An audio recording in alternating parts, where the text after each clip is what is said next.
Vladimir Lenin once said, "The best way to crush the bourgeoisie is to crush them between the millstones of taxation and inflation." Bourgeoisie, meaning the middle class. This quote, in essence, summarizes the profound negative effects of inflation on the general population, especially in a post-COVID era. Inflation is a measure of the rate of rising prices of goods and services in an economy. Although inflation is viewed as a beneficial factor when it boosts consumer demand and consumption, driving economic growth, many view it as a drag on the economy, causing great hardships to the general public. Demand pull inflation occurs when the demand for a particular product or service exceeds its financial capacity to meet that demand. When this demand exceeds supply, it puts upward pressure on prices and leads to inflation. Cost push inflation is a rise in prices when labor and material costs rise. These costs are often passed on to consumers in the form of higher prices for these goods and services. Amount increase is defined as the total amount in circulation. According to the Federal Reserve, these include cash, coins, 4,444 balances, and bank accounts. Devaluation is a downward revision of the country's exchange rate, resulting in the devaluation of the home currency.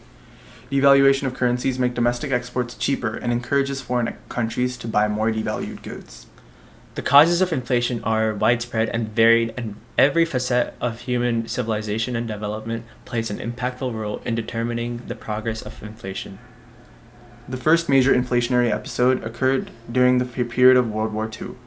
Prices across the United States surged all throughout the war and after, making life extremely difficult, similar to COVID.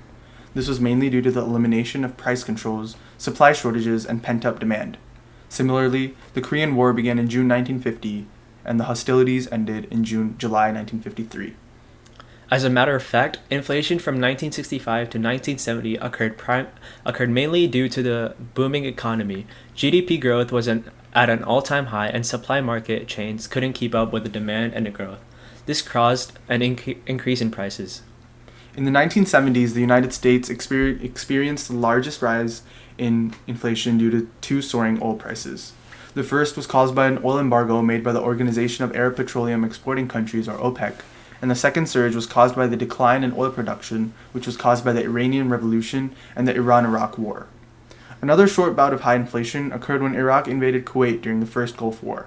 This heightened insecurity led to a significant increase in oil prices, driving up general prices in the process. On the other hand, the prices of crude oil increased to more than $140 in July of 2008 as compared to the year before, which was at only $70. The COVID-19 recession began in February of 2020 in most countries. This was due to the sudden stoppage of consumer-oriented activities due to lockdowns and businesses closing down. Stock markets were also abruptly hurt, and the stocks of a majority of companies took a hit. There was a stock market crash and an unusual increase in unemployment rates. Consumption levels reduced due to social distancing and lockdown mandates, which introduced biases in the inflation measures. There have been great changes in expenditure rates as well and have led to reshuffling in economic priorities. Research findings suggest that during the COVID-19 pandemic, the cost of living increased faster than the cost of living of the official CPI. The findings also suggested that low-income households spent more money on food than transportation, which effectively displays the differences in inflation measures. The COVID-19 inflation rates were 1.12% in low-income households as compared to 0.57% in high-income households.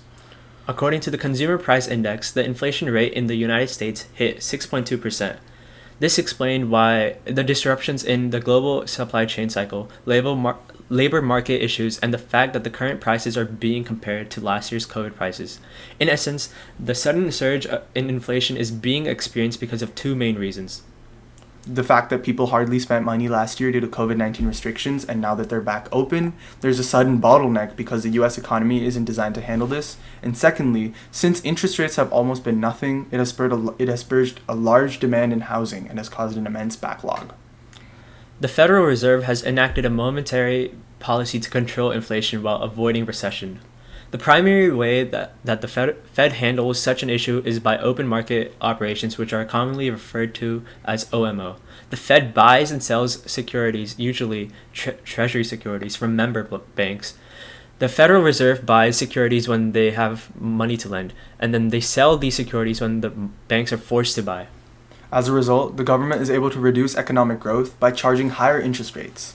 The second line of defense is among the most well-known strategies commonly used by the Feds.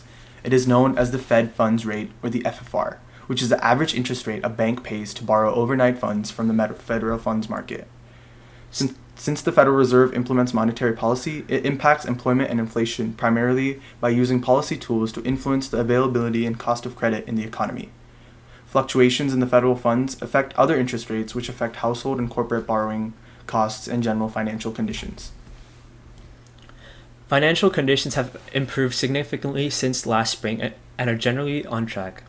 Low interest rates, Federal Reserve asset purchases, and the establishment of emergency credit lines and other special measures and official policy continued to support the smooth functioning of credit flows and markets in the economy. Although some financial vulnerabilities have increased since the beginning of the pandemic, financial institutions at the core of the financial system are still resilient.